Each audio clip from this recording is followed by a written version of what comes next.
This is the village of Daguadougou, and I remember when I came the first time 12 years ago, it was much bigger than that, but now the people are leaving because of river blindness.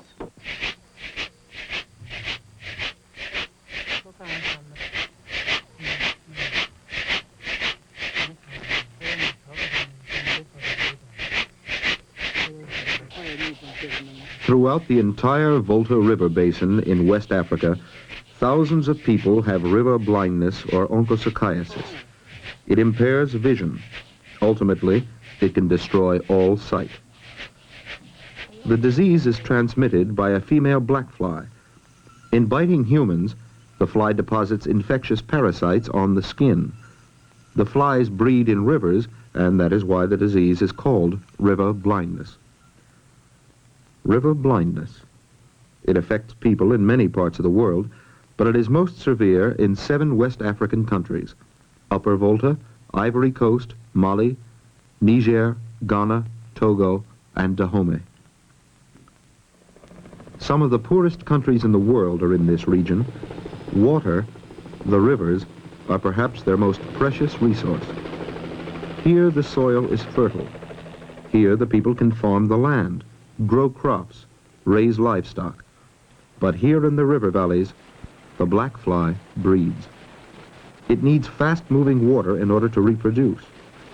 The tragic paradox is that the water is vital, both to the people of the region and for the cycle of the disease.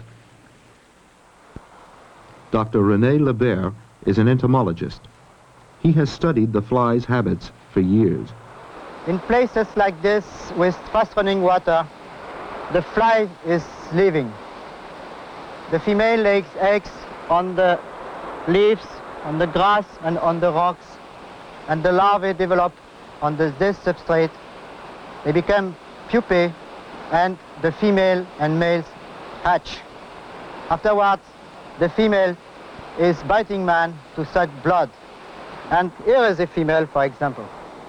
It takes about 2 to 5 minutes for a fly to suck blood. After this fly is going away, and after 3 or 4 days, this fly is laying eggs in these rapids, on the leaves or on the rocks, and a new generation begins. In northern Ghana, Dr. Nemo works for the Ministry of Health. He knows the disease well. When this fly bites people, it transmits a worm, which we call the Onchocerca volvulus. And this worm is the smaller one.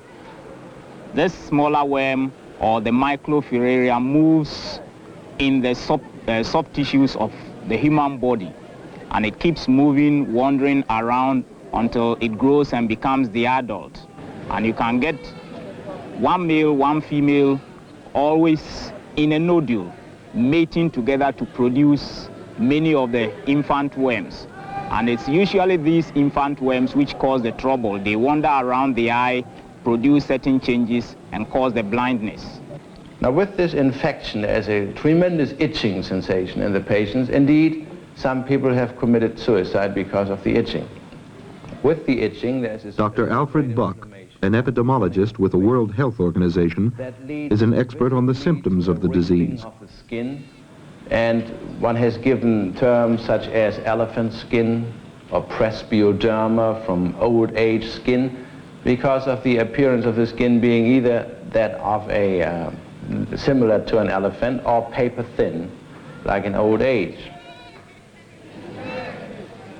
But blindness remains the most destructive effect of the disease. In some villages, as many as 15% of the people are totally blind. Many are men in their 30s and 40s, their most productive years.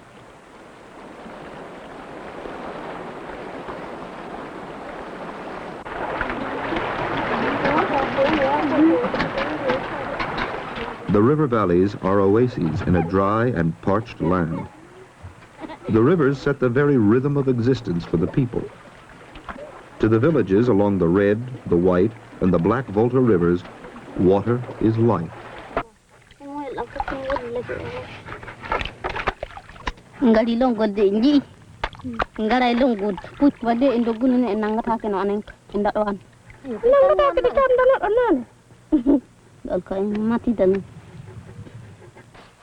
Water is life. The people in the villages need it. The crops they grow need it. The animals they raise need it.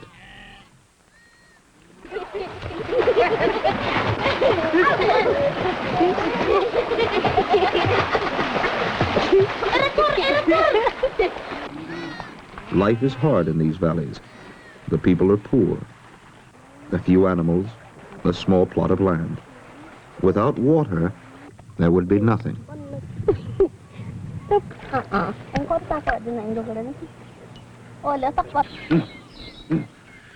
In the fields, under the scorching sun, work is hard. The rains, when they come, are uncertain. Water from the rivers is precious indeed, but the rivers are treacherous.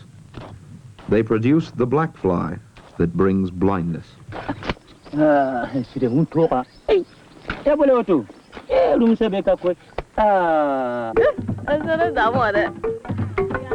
In the village, life goes on. The cycle of life, cooking food and weaving baskets, making tools for the fields and nets for the fishermen, giving birth and dying. Happy days and days of sadness. And in the midst of this are the blind, isolated in loneliness and darkness.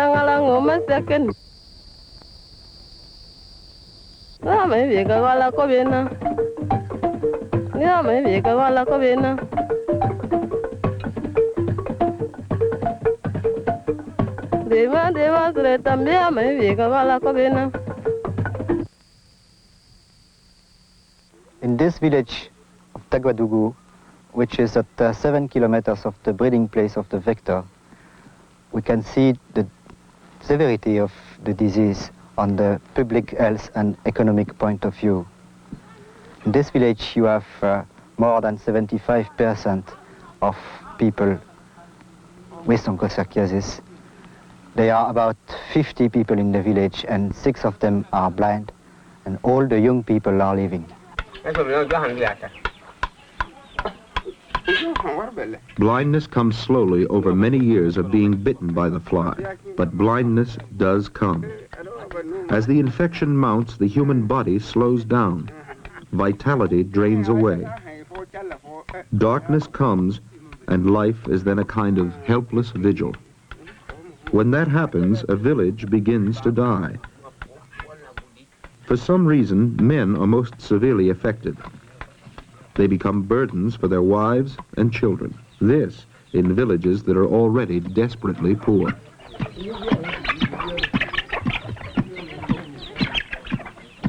When you have river blindness, you have a lot of people which are blind, but they eat. So the safe people has to work very much for them, for children, for old people, and for blind people.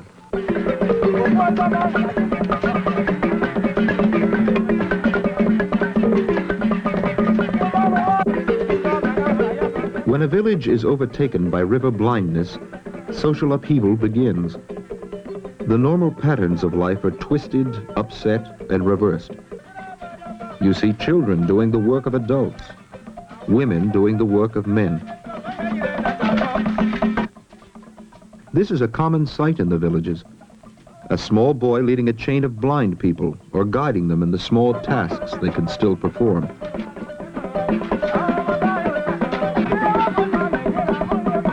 Like a person, a village can be healthy or it can be sick. Along the Volta rivers, you find many villages that are sick. In some of the worst infected areas, there can be as many as 13,000 fly bites per man per day. The young people leave as soon as they can. Those who stay eventually become blind. There are fewer marriages and fewer children. Sickness and death. Many villages have died. Along the White Volta River alone, almost 50 have been abandoned. Their fields are barren and deserted. Their modest wealth is gone. If nothing is done, West Africa's most fertile areas could in time become a wasteland.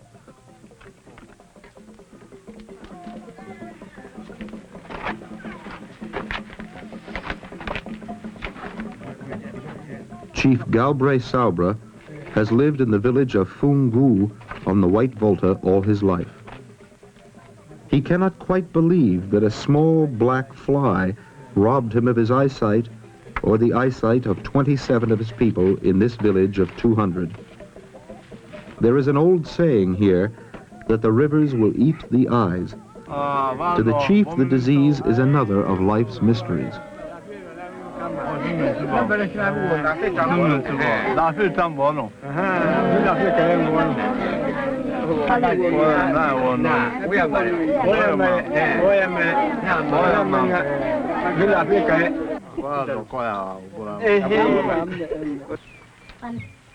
This farmer lost his sight 3 years ago. His wife and 3 of his 4 children are either blind or suffering from other diseases. One son is well, age 11. He does the planting, the harvesting, and carries the water from the river. But the telltale bumps on his back and thighs, nodules containing the parasites, indicate that he also has the disease. In time, he too will be blind. Blindness, poverty, disease. The problems are just too overwhelming. The population is moving away from the river because when they stay very close to the river, that's the time the fly would come over and bite them. And when they move away from the river, or the unfortunate thing is that they go onto some barren land so that they can't farm or they can't get good produce from their farms.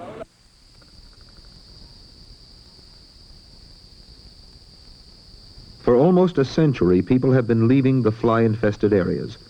Drought or overcrowding may force them back to the rivers for a time, but then the fly drives them out again. Scores of abandoned huts dot the valleys where the most fertile soils exist. One hope for the people of the Volta Basin now lies with an international effort to combat the disease and to develop the area. In Geneva, Dr. Berive of the World Health Organization is on a special steering committee for onchocerciasis. The 4 agencies interested in this project at the moment are the International Bank for Reconstruction and Development, the FAO, the United Nations Development Program, and the World Health Organization. These 4 international agencies and the 7 West African countries are cooperating in a program against river blindness. A master plan has been prepared to coordinate efforts over the next 20 years and to raise over $100 million. Dr. Alfred Kenham, Regional Director of the WHO in Africa, has helped prepare the strategy. Dans ce projet, je mets le plus grand espoir et la plus grande foi pour l'avenir. I put my greatest hope and my faith in this project and in the future of the people in the affected areas. This must be a success, If it is, it will help the people suffering from the disease, and we can develop the area as it should be developed. C'est pour ça que j'ai indiqué qu'il s'agit d'une campagne extrêmement importante. This is why this campaign is necessary and extremely important. It is the first time that the World Bank is joining forces in a health program of such importance. I think that this will demonstrate that the fight against the disease also represents an investment in socio-economic development. Un investissement pour le développement socio-économique. The potential for development is great. The rich river valleys, at the moment underpopulated and deserted because of onchocerciasis, could be developed in many ways: for cattle raising, for food and cash crops, for other uses.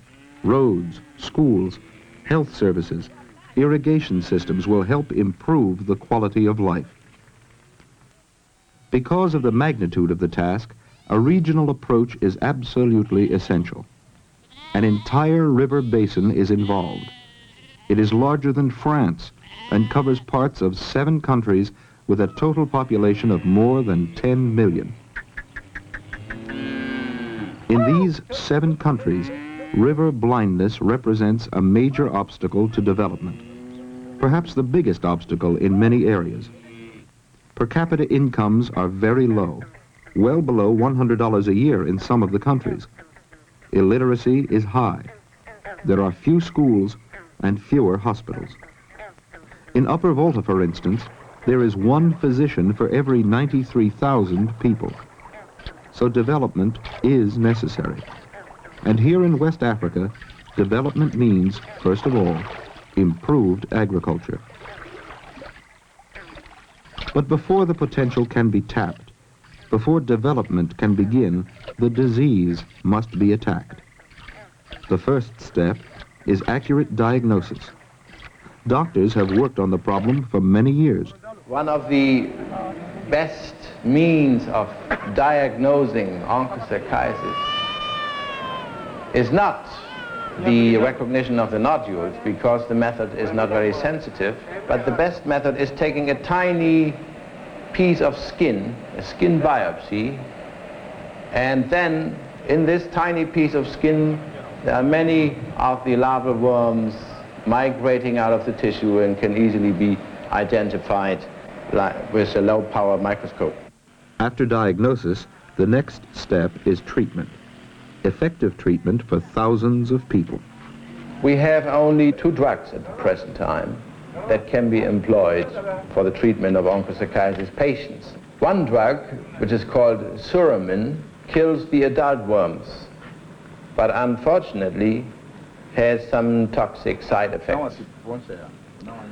The second drug kills the microphylarial worms, and it is not very toxic, but it causes unpleasant side reactions in that the persons, after receiving the first pill, have a tremendous sensation of itching. While there's no problem in treating patients in hospitals and clinics under the supervision of a physician, we have problems at the present time for mass treatment schemes. We must be able to get a good drug which will not give the patients any reaction, so that they would be taking their drugs. The other aspect too, we need so much campaign, and it's going to take us so long, even probably more than 20 years, to be able to eradicate this. The only way to control onchocerciasis is to kill the fly. For that, we put insecticide in the rivers, upflow of the breeding place. At the very beginning, we were treating with DDT by boat or near the bridges and so on. But now we use new methods and new insecticide. This one is the last method we can use.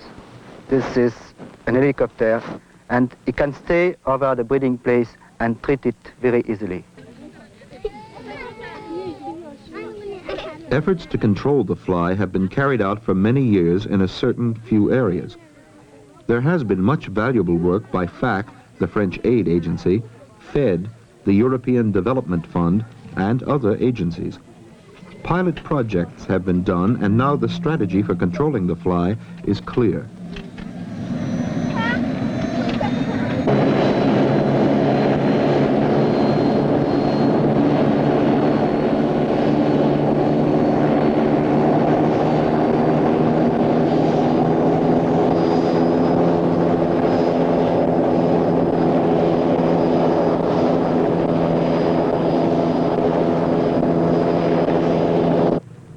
After much experimentation, an insecticide has been found that will kill the larvae of the fly without harming other forms of plant or animal life. But continuous surveillance will be done to ensure that the chemicals continue to do the job properly. If, in spite of precautions, the environmental equilibrium is somehow upset, methods of application, dosages, formulations, even the insecticide will have to be changed. In the first phase of the campaign, these and other questions will be explored.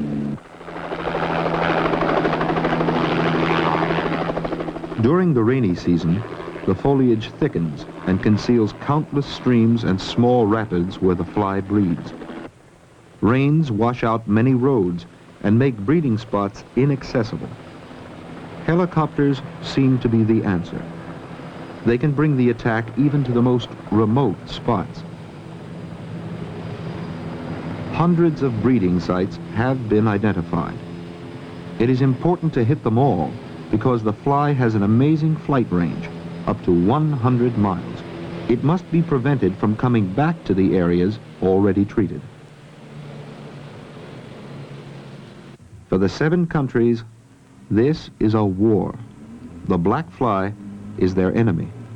Their allies are the 4 international agencies.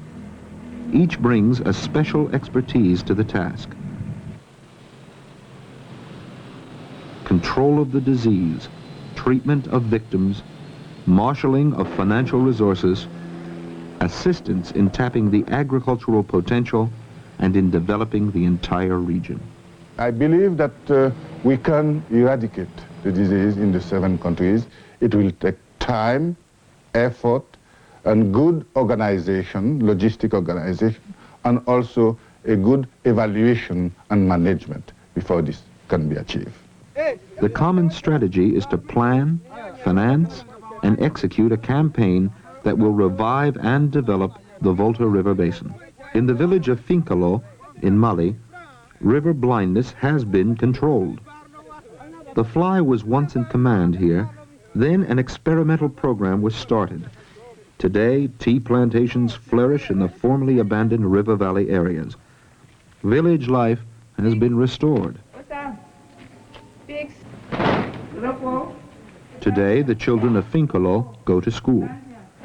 There are still blind people in Finkalo, but there is also hope and new vitality.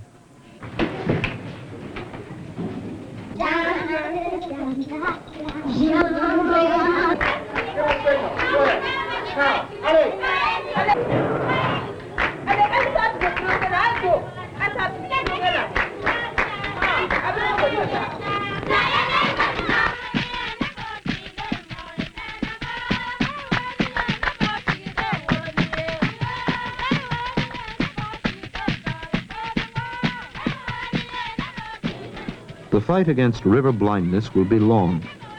Much remains to be done. Development of the region will take still more time and money. To bring people back to the area, to convince them that the disease is gone, to develop roads, schools, irrigation systems, and health services will take many years.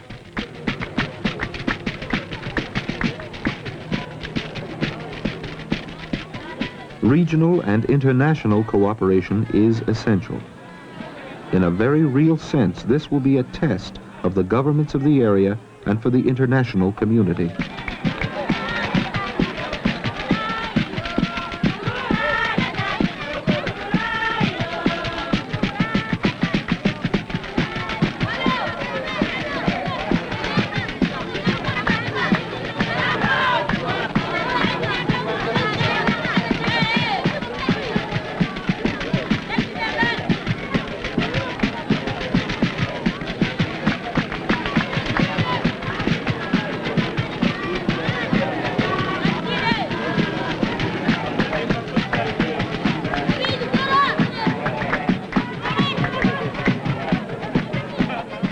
The people of West Africa have energy and will, but they will need help.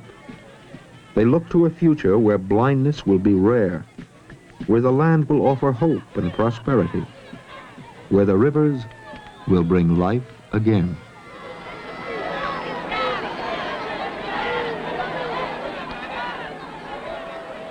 Let me